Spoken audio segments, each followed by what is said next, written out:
In today's video, I'll teach you how to create FreeReels account. First of all, launch open FreeReels application. If you do not have this application, you can download it from Play Store and App Store. You can see over here FreeReels has been opened. So in order to create the account for yourself, tap on the profile icon that you can see at the bottom right corner of your screen. After you do that, you'll be led to the profile interface. At top, you'll be able to find this option for sign in. What you have to do is tap on it. Now after you do that, you'll be able to find two methods for creating the account: Facebook, Google.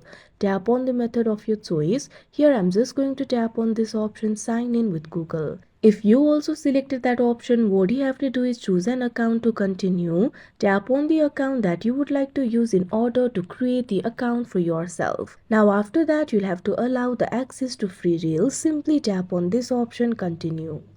Now you can select what FreeReels can access. You can simply select the options of your choice.